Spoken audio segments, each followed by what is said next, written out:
Welcome to another edition of the 1% Better podcast with your host, Rob O'Donoghue. Hey folks, welcome to this week's 1% Better episode, and I am interviewing somebody that is in the world of food, I guess, and he's the second chef that I've had on the show in the 130-something episodes. The first was Nevin Maguire, so Mark, nothing too big to live up to here. I hope we don't put it under too much pressure there. No, not at all. I actually know Nevin quite well. He's an actual gentleman, and one of the hardest working chefs I actually know, and someone I have a lot of respect and time for. And also someone that when you go and see what he does, and because I know his head chef previously and present, Carmel, he runs very, very good kitchens, so it's no secret that he's actually quite successful.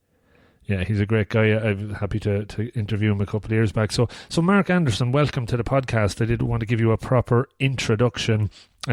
Culinary Director for Ireland at is it Gator or Garther and Garther? Garther and Garther. Garther and Garther. Okay, so maybe tell me a bit about what you do there, because I'm interested from the research I've done, just to learn a little bit more and share that with the listeners. Yeah, sure, no problem. Yeah, so I'm a chef by trade. I have been for a long time now. I'm 49 this year, so I've been doing this kind of work since I was 18 or 19. So travelled quite extensively in my early years, and garnered as much knowledge as I could and information. And worked my way through hotels, restaurants with some very talented and incredible chefs over the years, and people that really inspired me, and people that I swore that I'd never have kitchens like as well. So I took that on, and then a while back when I've got twins who are now 20, when they were born, I made the decision to switch from hotels and restaurants and switch into work-based catering, which is what I do at the moment, which, when you break it down, is bigger kitchens than probably hotels and restaurants in the way of kind of volume.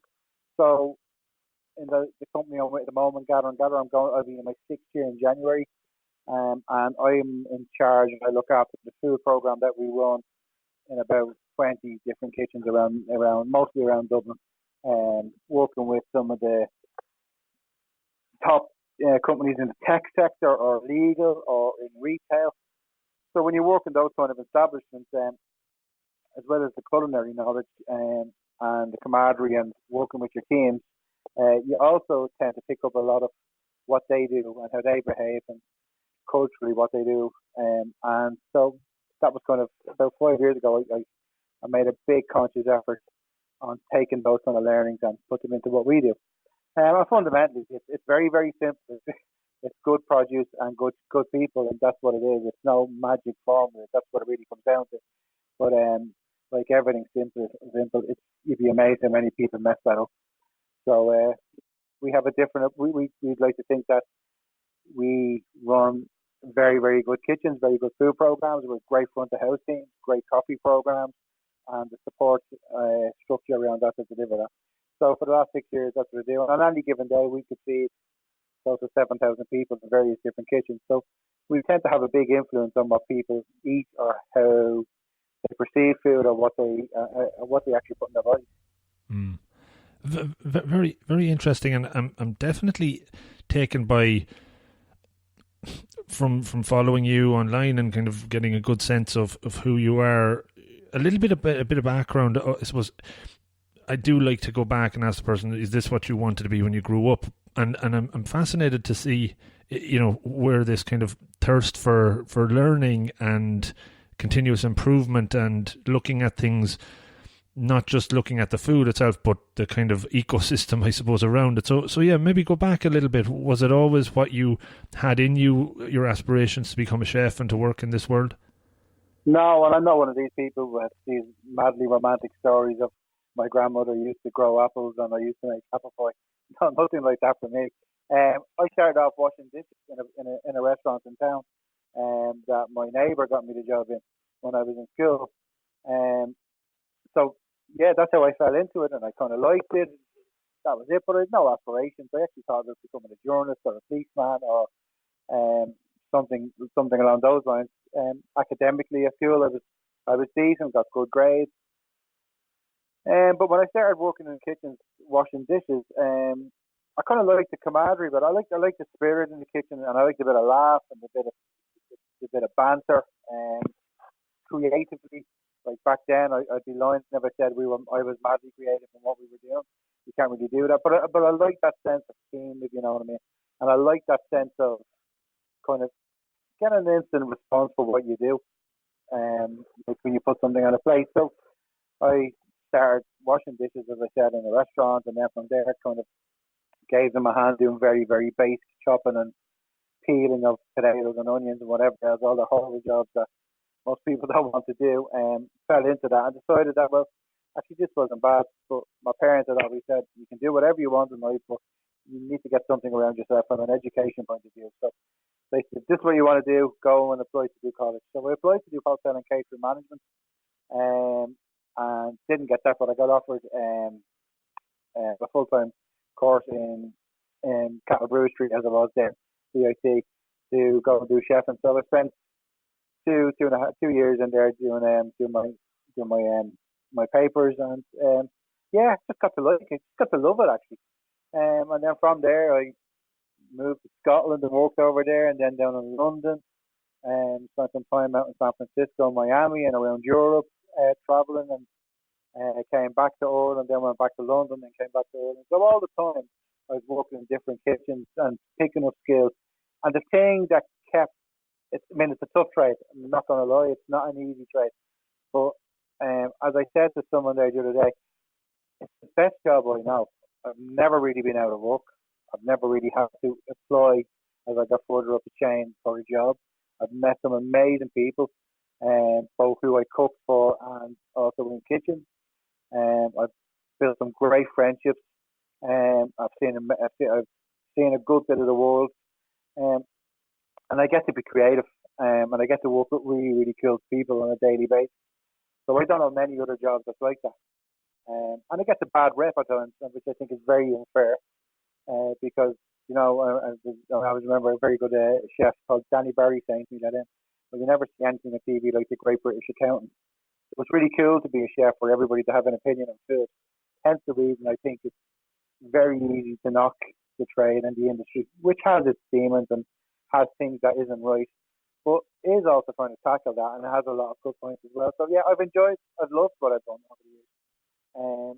And when I moved into workplace catering as I got older, and wanted to change from hotels and restaurants, that really helped develop the business side of my brain as regards how kitchens run and contracts and finances and P&Ls, all of that kind of stuff. That really, really helped me in that respect, because you ran each kitchen as your own business as such, working for a company.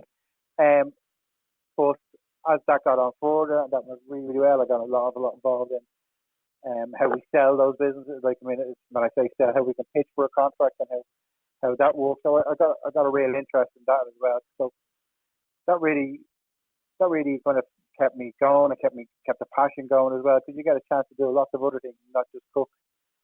Which brought me all along the way to kind of where I was 2 years ago when I joined Gather, where I felt I could really put my own stamp on the food program and what we did. And I recruited some absolutely amazing chefs who work with me, who come from various different backgrounds. But I suppose when you said about the thirst for knowledge, I wanted to always, without being egotistical, saying like I knew what I knew about food, and it was quite a bit, and it was enough to get me by. But what else could I do to kind of help run multiple kitchens and multiple sites, and the way the world has changed, and the way people learn, and the way people take on information has changed from when I was in learning and I was in college. So how could I help kind of get them to buy into what we wanted to do in Ireland? So I went back to college last year and did sports psychology, and this year I'm doing executive life coaching with neuroscience, and that's all to help me understand the language you use, how you communicate, how you kind of make those connections with people, how you get them to kind of perform at their best, and how you can help them to perform at their best. So yeah, and that's where I am at the moment. Very interesting to just listen to your progressive journey over the years. And do you ever kind of stand now and look back and say, wow, this is, I can't believe where this has brought me over that period of time when you maybe go back to the time when you started out washing dishes. It's funny, because I never really did that, and I think it's a chef thing where we probably don't do an awful lot of work on ourselves as individuals. So we can go off and educate ourselves in college on lots of different things when it comes to learning skills around cooking and how to run a kitchen. You can do that's a beat the band, and there's tons of opportunities there. But as individuals, I haven't come across many of them that have actually done any work in helping and developing ourselves as people, which makes us better chefs and better leaders. So the big thing for me was about leadership, and it's only in the last 2 years or 2.5 years I've actually started to take stock of some of the achievements that I've done and go, wow, that is pretty cool. And I think it's probably an Irish thing as well, like where you're afraid to put yourself on any kind of pedestal because there's a lot of people always quick to whip you back down. But in the last 2 years now, as my kids are in college and you come to a different stage in your career and your life, yeah, it's cool to reflect, and it's cool to look back and see what you've done. Both the mistakes that you made, I get just as much enjoyment out of the mistakes that I made, that I learned from, to the successes. And it was interesting. I was talking to a group of students in college there about 2 or 3 weeks ago, and I was asked a really interesting question. And I was asked, what was I still afraid or scared of? And it kind of caught me for a second, but it got me thinking. And the only answer I could come up with, and I suppose which is a big drug, I was afraid that I was going to not make a difference.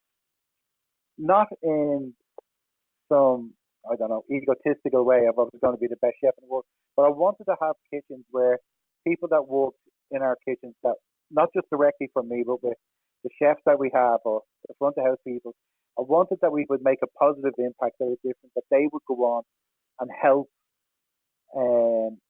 have the same kind of kitchens with that positive outlook and an inclusive and progressive and wanting to do the right thing. So that's the thing that's been driving me in the last later years of my life. Or sorry, not my life, but my career in the last few years, is making sure that we make that positive difference, both personally and as a business, so that we know that we're doing the right thing. Because I'm a firm believer, if we get that right, us and other businesses that will behave the same way, we can make such a difference. I think we're at a tipping point in Ireland when it comes to the food scene. We have some amazing produce and incredibly talented chefs in this country. And if we keep going, pushing that, and keep promoting and keep cooking those kind of positive styles, and promoting those kind of kitchens, we'll have such a very, very strong food culture. Brilliant, yeah. And as somebody that's done the coaching diploma a few years ago myself, and what that journey brought me through was that whole self-reflection and kind of getting to know yourself better. As you've gone through that and you've got to know yourself better and continually improving there, what are some of the surprising things that you learned about yourself, maybe that, were blind spots? Anything come up for you there? Boundaries has been a big thing. There's a couple of big things. Language and the language that you use and how that has a big impact without you really knowing. What you may say is a flippant or throwaway remark, how can that be taken and interpreted? So that was a couple of years ago. Simple things, like you have to keep things really simple, because like if you're trying to deliver a message and it takes longer than a few minutes, you'd have lost your audience, and it means that you don't understand what you're really talking about yourself. So simplifying things, what we do, breaking it down so we understand and take in point sizes what we need to achieve. Language, as I said, has been a big thing. Boundaries this year has been a big learning for me. Understanding what your principles and your values, and this is the same for business. If you understand what your principles and values and you really live them and show up and rock them, you'll be in a good place and you'll be successful no matter what you're doing. It's when if you set boundaries around them and you stick to them, and it means that you're focusing on what's really, really important to you or your business in values and your principles. It's when you let those boundaries get kind of stretched or people take advantage of it, then you get diluted in what you want to do, and it doesn't make you happy because you end up doing things that you don't want to do, or you end up focused on things that you don't really want to do. Hence your whole attitude changes toward it, and your enthusiasm changes towards it. So a big thing for me is setting realistic boundaries and really, really working on my values and principles and my language and what I use. And doing that in a conscious way, certainly the language piece I totally can connect in. All of what you said is very apt, but the language piece, how one word change can have such an impact on how somebody perceives what you're saying, but also what they're saying about themselves. I've often used the example of wanting versus having versus getting to, and giving kind of a different positive spin and versus a negative spin on it, just changing that one word. On the values piece, have you brought the kind of values setting into your current role with the people you work with to kind of create that kind of common set of team values and principles there?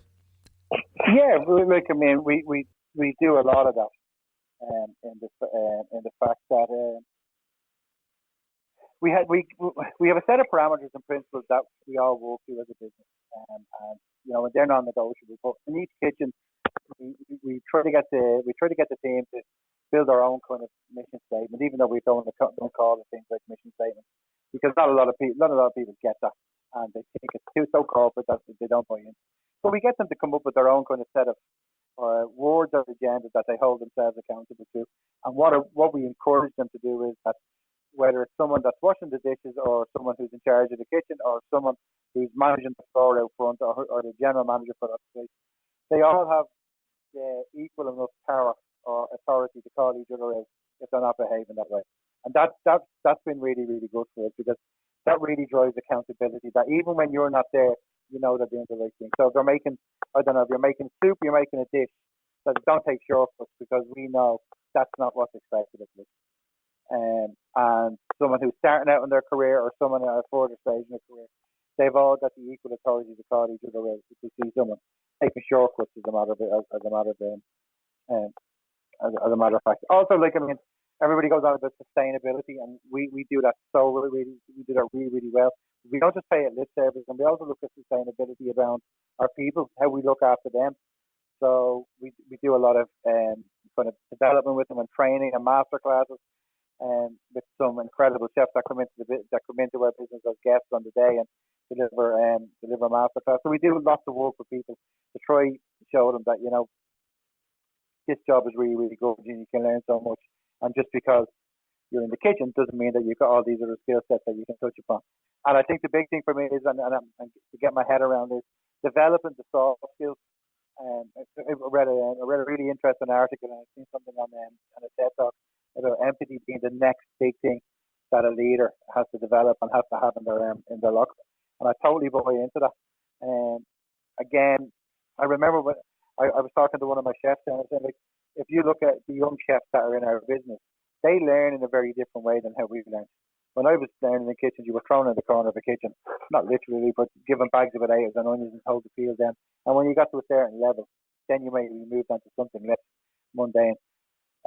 Chefs and all that now, and people that are coming into kitchens, they learn very differently. They're all of that social media. They're all very savvy. They almost know going in the world. If I wanted a recipe when I was starting out, it was a pen and paper and having to find someone to give it to me. If I want that same recipe now, within 30 seconds, I'll have probably 200 on my phone by just Googling it. So we have to change how we teach. We have to change how we encourage and how we mentor. And they're all the skill sets now, I think, a leader and a head chef or an executive chef or a senior chef in a kitchen is a leader. They're the skill sets we need to work on and develop if we're going to progress. Absolutely. And all the points you've made are almost transferable to any business or industry or profession, I think, at this stage, with the new workforce coming in, having that social media connectivity and, a different, just how they learn is certainly different. Very interested in the areas of culture and innovation, and I think they're very much overlapping. But from the outside looking in, if I hear the word culture and chefing or kitchens, I would probably, me and others would think a very tough environment, cutthroat, shouting and roaring and just difficult. But I'm interested in the work you're doing in that space. Sounds a lot like a boardroom, doesn't it? Yeah, definitely even worse than a boardroom. But then that's kind of the persona that you see from like the Gordon Ramsays and all of that sort of stuff. that's an easier sell for the media. Like that sells papers or produces TV programs because no one wants to show you in a kitchen where everybody's working well together. I can tell you now, in my years and my experience, I've been doing this like since I was 18 and I'm now 49. I have come across 2 kitchens like that in all those times. So, does it exist and is it still out there? Of course it is. Is it in building sites? Yes. Is it in other businesses? Yes, it is. It's the same problem. It's not unique to chefing, but it is something that has to be addressed. So, and I hear numerous businesses and industry talking about culture and all like that. And when you scratch away the surface, it's lip service. And it can be the same set of cases. So it's no different. To me, culture has to be what you do every day, no matter who's watching, and how you behave, and how you. I think it's probably in kitchen. My own personal feeling. If you look at kitchens, I think if the culture isn't there, it's spotted so much easier and much quicker because people just don't stay. You don't, and your restaurant isn't busy. The chefs leave, front of house people, waiting staff leave. No one wants to work there. The product that you produce, because it's so creative, isn't good. So I think it's very easy to spot somewhere that has that kind of bad culture or that kind of effort. And listen, this is a tough trade. It's not easy, and it's pressurized and it's physically demanding, and it is stressful because that's the nature of the business. But I've worked with some incredible chefs who've done so many good and positive things in their kitchens and are still in business. I've worked with chefs that don't win all the accolades and all the awards, but are doing so much to nurture people and train them and develop them. And I've worked with people, and when you work in the food game, when you work, your skill set can help so many other people in in other sectors, be it growers or producers or whoever it may be. So you really have a lot of power. And I remember being at Food in the Edge, a symposium down in Galway that JP McMahon is host in its 5th or 6th year, and it's unbelievable to see some of the top chefs in the world and hearing some people talk about as a collection of people as chefs. We have so much power to influence what people do and how they eat and everything else. So culturally, we have to behave in the right way to do that, so we can protect the small artisan grower that's growing this fantastic product, or the cheese maker, or the people in the dairy, or people with the cattle. So culture is really, really important. And yes, I know the stigma and the image out there isn't always positive, but there's also lots of really, really, really, really good stories happening that probably don't make the media. Yeah. And it's interesting, just what you said earlier on, that they don't make TV shows about accountants, right? So it kind of ties in with that, and there's definitely bollocking and rollicking going on in offices as well, right? So it's not just 100%. And you know what the funny thing is? Like, I mean, everybody wants to watch the program where a chef is shouting and roaring so they can have an opinion, and everybody wants to watch the various different bake-off programs and master chef programs, which are great. So they all have an opinion and they all become experts in food. There's no other programs about very other industries like that. Yeah, but as you said, those shows are great for the industries, just getting people attracted to work in that world as well, I'd imagine. Yeah, they have. I mean, when I went to college, I remember a relative saying to my mum, "Oh, your son mustn't be very good at college. Or in school, he's going to be a chef." And you're kind of saying that's the image it was years ago. And if you look at the skill set that's needed to run a kitchen or be a chef, you need to be financially savvy. You need to be able to do recruitment and HR. You need to manage stock levels. So you need to have a procurement aspect to your business. And you need to be able to motivate, and you need to be able to kind of lead and mentor teams. So you need a leadership aspect to your business. And the cooking is the easy bit. Everything else that goes on is it's very, very different than it was. So the image of a chef that's coming in now is very different than it was now. And I think the whole celebrity chef TV programs and media has definitely led to the image of a chef being a lot more, I don't know, a bit better than it was when I started. Sure, more attractive to get people into it, I'd imagine. Talking about culture and some of the coaching work you've done, do you have any practices or tools you use in your work environment to help develop a culture that could potentially be replicated in any other line of work? Well, I do. I've been very lucky over the years that I've done a lot of work in school by football, and I find the same thing about team dynamics and the tools and work that you can deal with that work both in kitchens as well as with football clubs or with those kind of teams. So I try to do an awful lot about that. I try and do an awful lot of work around empowering people to make make their own decisions and live and work with them. So they've always worked with me. I do an awful lot of stuff around kind of visualization as regards like what we want our kitchen to look like, how we want to perform, how we want to sound, how we want to look and feel. Like, so a lot of words that we kind of work on. So I do an exercise with someone and saying, okay, how do we want our kitchen to look? How do we want it to feel? How do we want to sound? And getting people to use those kind of really empowering kind of beliefs and those kind of words that kind of resonate with them and make them say, yeah, actually, this is really good. Actually, this is what we want to be. So I do a lot of work with that. Again, the whole use of language and how we do that, and how we talk to each other, and I really hate emails. I just think emails are a cop out.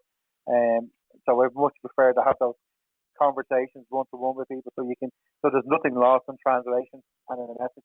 Even though I'm guilty of sending loads of emails myself, so I'm a bit of a contradiction there. And like leadership has been big for me.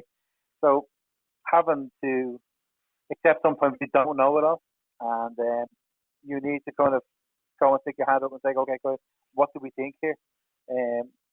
That's really worked for me. Kind of tackling problems quickly so that we don't let things fester, and defining roles and responsibilities for people so that they know what's expected of them and what we expect and they expect of us. And the big thing for me is it's always been about communication. I mean, sometimes it's about just sitting there and, when you walk in, it's asking stuff about outside of work, how things are home, how things, did you watch the game last night? Building and making that connection so that they know that you have a vested interest in how they are. The word feedback just came into my mind, that I was just wondering how you deliver feedback to the team one-to-one collectively. How does that work, and how do you kind of help each other grow and identify weak spots and development areas? Well, I mean, listen, it's the same as you coach in football. It's never a mistake once you learn. So that's the premise I've always worked in. And feedback, once it's open and honest and you take the emotion out of it, I think is always to be welcomed. I mean, no one likes to be told. I don't know anybody that goes to work to do a bad job. So you have to kind of consider that first and foremost. Everybody's there trying to do their best. We're not robots, we're not machines. So sometimes mistakes and things happen that they're supposed to be. So how do we best do that? Okay, well, what did we get wrong and how did we get that wrong? Okay, and what have we learned out of that? It's not about individual blame, it's about a collective. Okay, we weren't looking out for each other that day, but we didn't get that right because X, Y, and Z. Oh, listen, I was under pressure that section, and I just ended up brushing things and I cut corners. So then that reflects on the whole kitchen that we didn't act in a responsible way to look out for each other. So feedback, we get feedback every day, and that's the thing about chef, and you get instant feedback as soon as you put that plate across the counter. The reaction kind of says it all, even before people have started eating. You can tell by people's faces where they're going, oh, I don't like to look at this, or oh wow, that looks amazing.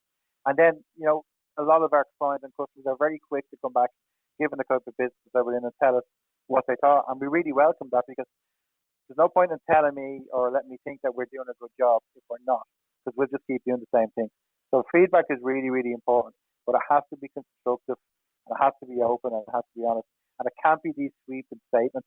I hate all that, where someone says, oh, it was rubbish. What's rubbish? Everything was rubbish. So you really have to drill down to, well, what do you mean by that? What, that's a strong statement. What are you saying? What do you mean? How do you define it? So, and we usually find it's something stupidly simple that we can fix. So we try to take the emotion out of it. We make it open and honest. and we involve kind of not just one person. So everybody kind of gets, okay, well, I think we could have done this better, or I think we next time maybe we use a different cut of meat so that it'll work better, or maybe we need to position it better in the menu so people understand it. So those kind of things. Interesting stuff. And in my work in IT and in coaching, and I suppose just in business more so, it's the whole area of user experience or customer experience is very, very popular now. And I think that's probably catching up with the likes of your world, right? Because the customer experience is very tangible instantly, as you said. How do you, I suppose, measure that, or is there, when you talk about continuous improvement as well, how do you put measures in place to make sure things are moving forward? And a lot of the restaurants that we run, the cafes and the workplace, we'll have food groups which we meet regularly with. We'll have the usual KPIs and QBRs that we have to adhere to and meet. And the simplest and most effective way we find of getting feedback to find out if we're on the right track or making these things is that conversations over the counters and when we're serving. People are always happy to give an opinion or tell us what they think. And I think feedback is a skill to give, but it's also a skill to understand and listen. So you need to listen to what people are saying, and that's a big thing as well. That, you have to listen properly, like those sweeping statements when you ask the right questions. So we always try and say, okay, that's fantastic. What can we tweak about the dish, or how can we make that better? And sometimes it's not even about changing the dish, but it's the process of how we got that dish there and how have we been efficient. Are we still buying the same kind of kit, or is there other ways we can look at things from a more sustainable point of view? So there's lots of things that come into that when we're trying to improve. And then sometimes it's a case of, okay, we're really, really happy with that dish and how it looks, how it presents and everything else. What can we do maybe visually to make that better? Or the big thing at the moment for me is how can we communicate the message of how that got to the plate, like where we buy our food. There's some amazing small artisan producers that we use and the story that they have. How do we sell that? So it mightn't be about improving the actual dish. It might be some of the items that we need to improve around it, whether it be communication, letting people know the story, or even just kind of encouraging people to experiment and try get them to try things. What's the biggest kind of threats you're facing in the industry, in your line of business at the moment? What are your kind of keeping you awake at night, or areas that you have to keep your eyes on most? There's lots of different things at the moment. There's obviously a shortage of chefs. I'm very lucky that we don't really have that at the moment. Our challenge will be getting people at entry level coming in, so we try to train and develop people that are coming in, maybe washing dishes or working as general assistants. We try to take them and train them and develop them early on into becoming chefs. So we always have that succession plan going on, and we find that works really, really well for us because if we get people in and they're washing dishes and they're doing that really, really tough job, they take quite a bit of pride in that. We'll know that when we get them into chef's work and we start working and try to develop a skill set, then they have a good basis and understanding of what kitchens are like. So the chances of them sticking out are a lot better. So we do a lot of work with that because there is a shortage of chefs and people coming into the business, which again, I don't think the likes of the media and all that will probably help. We do an awful lot, a lot of challenges. I mean, the whole thing around Brexit, there's a whole challenge there about how that's going to affect the business and the economy and everything else, and will that see a bump? But we'll cross that bridge when eventually they get to decide what the hell they're going to do there. And a big thing for me will be like, there's so many different fads and trends and going on in food at the moment. It's very easy to get distracted. So we have to keep refocusing on getting the basics right, respecting our produce, respecting our kitchen and our people that are working there, and being really, really creative. So it's not getting distracted by all the other stuff that goes on around it. How do you develop creativity in the line of work? How does that kind of grow and prosper, I suppose? That's not a challenge for me. I mean, okay, you chefs do get writer's block, I suppose, as the best way of some when they do get to a stage where they're writing menus all the time. But creativity is really easy for us because and I mean it when I say this, we get such good produce coming in the back door of our kitchen to work with that it genuinely really excites our chefs in the kitchen about what we're going to do with it. And because we change our menus every day, and because the type of business that we have, we've got so much going on. Be it events or executive dining, or just if it's celebrating something like, I don't know, Thanksgiving or Christmas, or if it's got St. Patrick's Day, where we're showcasing the best of Irish food, or if it's like there's every week or every month now there seems to be a theme or something going on. So it's creativity isn't really an issue for us. It's managing that creativity you don't want to put a stop on it, but you want to make sure that they're still doing the right thing without being gimmicky. Interesting. Very interesting. So learned a lot about what you do in the day job, I guess, there, Mark. What I'm interested as well is, I think when we did connect, I noticed the event you put on in Dublin, I think it was in September, with Dan Abrahams, Steve Salas, Des Ryan, Stephen Lynch, I think were the four guys, and obviously yourself involved. Again, touching on coaching, sport, psychology. Fascinated about what, I suppose, brought that about. Obviously your interests, but what made you put that whole thing together? Stupidity. No. Bravery. Yeah, I wasn't busy enough doing other things. No, I'll tell you. So I suppose I'll go back a couple of steps there. When my son started to play football in Arklow in Wicklow, I got involved in a really, really great community club called Arklow United. Again, I was one of these parents that was standing at the sideline one day and was asked to take the team. Now, as a mad Glasgow Celtic fan, I'm very, like every other parent or every other person that watches football, being an armchair expert, I thought, yeah, no problem. But over the years doing that, I learned so much about myself doing it. Because kids are very, very, a great way of leveling you. But I really enjoyed it.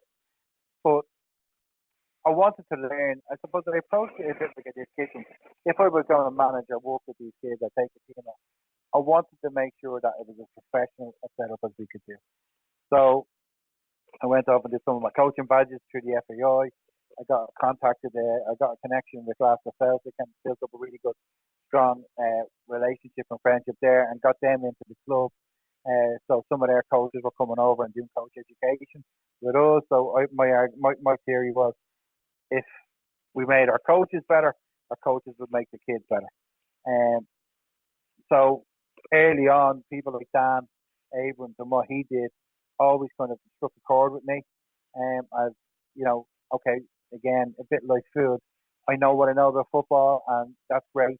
But how can I work in the other stuff? And I was very lucky to meet a guy in Glasgow Celtic called Martin Miller, and a couple of other guys called Greg Robertson and Willie McNabb and John McStay. It kind of taught me a lot about what they did with academy level, and not just technically and tactically, but like I remember Martin saying that they treat every kid as a project, and they kind of armed them with this imaginary backpack that they fill with experience, so that at any given time in their life, these kids can reach into that backpack and pull out something that they've learned, and hopefully it'll stand to them. And that really struck a chord with me. So that took me on the path. As the kids, I took from 8 up to 18. And I remember bringing in a guy called William Tyrrell, who's my best mate, who's played at the highest level in Ireland and done really, really well. So I got him to work on the kids as they got older, football-wise, and I kind of took it upon myself to do as much as I can kind of with them, kind of with their headspace. And that's, I don't mean like in a professional way, but just trying to work with them on their confidence and their mindset and small stupid things. So I got to do that, and that worked really, really, really well. And then I went off and I did a sports psychology, and I absolutely loved it. And Dan Abrams, I follow him actively. I remember I took a punt and I went out to Chicago to the North American Soccer Federation meeting last year, and met Dan in person and got a chance to speak to him. I said, I'd love to have you do something in Ireland. And he said, yeah, definitely, agreed in principle. So that was the start of it last January. And then I said, okay, what am I going to do? Because again, I wanted to make a difference. So I reached out to Steve Salas because I heard him on Dan's podcast and I read his book and I thought it was brilliant. Then I wanted someone from a sports psychology point of view, from a sports science point of view, and Des Ryan, who's done an awful lot of work in rugby in Ireland and was with Arsenal. I've done some research, and he's very, very highly regarded. Stephen Lynch, who actually worked in LinkedIn, and his journey, and who's played in schoolboy football. He was a natural choice to bring because we were hosting it there. And that was the start of it. And that's kind of where I got to. And then it was a case of, well, what do we want this to be about? And the FAI and all that do all their fantastic courses around all the UEFA license badges and their own badges. I wanted this to be something different that would both work for sport and for business. So I wanted people to be able to say, okay, at the highest level, and with these guys and people that they've worked, what skills and what did they use to get the most out of them? So Dan spoke about his game face. And, that's the same on football pitches, boardrooms or kitchens. Preparation and what to do. And he spoke about visualization. I do that a lot. I was very lucky for the last 2 years, worked with Bray Wanderers, under 15s and under 17s League of Ireland, with a great bunch of guys who coach and manage there. Gavin Teen and Nick Brown and Paul Early and myself and William and a couple of others that were there. And I was very lucky to learn from them as well. And I used some of that what Dan spoke about with the team there, and I just found that really, really good and really useful. And then when Steve spoke about his role as a teacher and the skills that he's acquired as a teacher that helped him become a better educator in football, I found that really, really interesting. And then Des and the real proper holistic approach and organic approach that they take to sports science at Arsenal it just blew me away. So I just found it, it just really struck a chord with me, and it was very successful. It was my first one. I had over 100 people at it, and the feedback was excellent on it. So I was really proud, and it's got me looking. I'm in a position now where I've had a few people reach out and say, listen, we'd love to be part of one of you. We're doing it again. A couple of guys that are working out in the States, which I think would be really interesting. Dan's expressed an interest in Des and Steve as well, and a couple of other people. So yeah, it's something I'm looking if I can get a venue to try and do something now, maybe January. Very cool. Yeah, no, definitely. I think that's sort of bringing those people together. There's definitely an interest and a desire for people to learn and dig into the world of psychology and behaviours, and certainly apply it to work as well as sport. I had Dan on the show a couple of weeks ago as a result of you having that event, and there's so many overlaps, with what he's talking about in his world and what we do in kind of business. And I mean, I've been guilty of this myself. I'll put my hand up. I think the easy thing is to go onto social media, download an image or a graphic or a poster saying something that someone has tweeted or something, and say, oh, that's it. I'm going to stick that up in the dressing room or in the kitchen or in the boardroom next week, and that's going to be sports psychology tackle. That's going to be, everybody's going to buy into this. Aren't we all great? And it doesn't work that way. So when you listen to Dan and you listen to these people talk, and you understand, you try to understand or get an insight into the work that has to go into developing your muscle of your brain, it's so just as important as everything else that we do. And you've got so many people that spend hours at the gym working on their body and their shape and their physical, which is so important. But no one's really doing that work, or are we really doing that work on our brains, which is just as important. So yeah, it's been a big, for me, it was a kind of a big eye opener. I probably bore people the way I go on about it all the time, but I just think it's really important. No, it is, and it's passion, right? So there's no stopping passion kind of coming to the fore when you're interested, and you obviously are. It'll drive you forward, and hopefully a second one comes along. And yeah, definitely, I'll happily share more about that when and if it's scheduled. I think down in Cork as well, something I wouldn't mind putting something similar on in the near future. There's an audience potentially down here as well. It's been a really interesting listen or look into your world, into how you operate, some of the approaches that you're driving forward on, and as I said, the word passion came up a lot, so I can totally detect that from you. And yeah, it's great to see something moving in the right direction in the areas that you're working in. So thanks for sharing that. Listen, I hope you got something out of it. No, absolutely, and I'm sure others will as well. Just to wrap it up, is there any ways folks can get in touch if maybe somebody's listening and have a story to tell, maybe a potential speaker at a future event, they can get in touch? How could they do that? I'm on social media, as you would expect. You can get me on LinkedIn if you just search for Mark Anderson, and you'll see my ugly mug appear somewhere there. On Twitter, I'm at Marky01, and my email address is, I'll give you my personal one because it's easier to rhyme out. It's andersonmark1970@gmail.com. Perfect. I'll put those into the notes at the end so folks can follow up.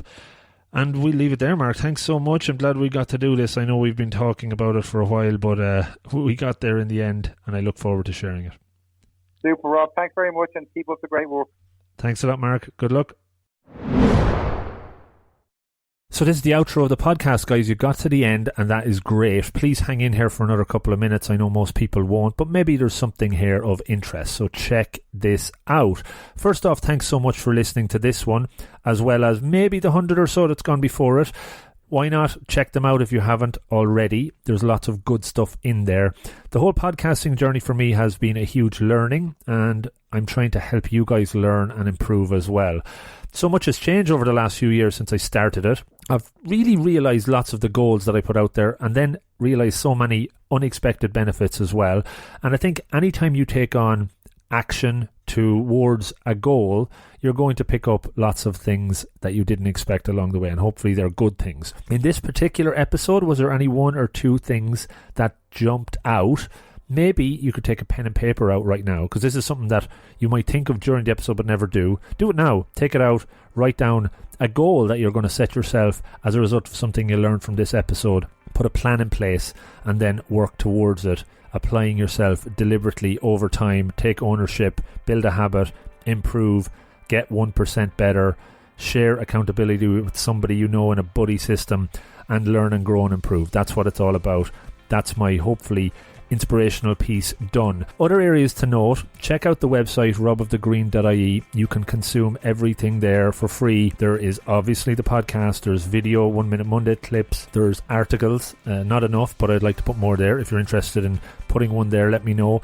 And there's a Get Better at page, which I'm starting to add new content to over time. There's a feedback page if you want to email me, rob@robofthegreen.ie instead. But it's all about trying to engage you and get you to a place of improvement. So I'm open to feedback. As I said, ways you can help me is by following me on the socials. @robofthegreen.ie is the website, or @robofthegreen on all the social platforms. Subscribe to the podcast on any of the apps that you might listen to it on. Talk about it. Tell a friend about it. Tell your family members about it. Share some of the ideas, not only to your friends but to me. Is there anything I can improve upon?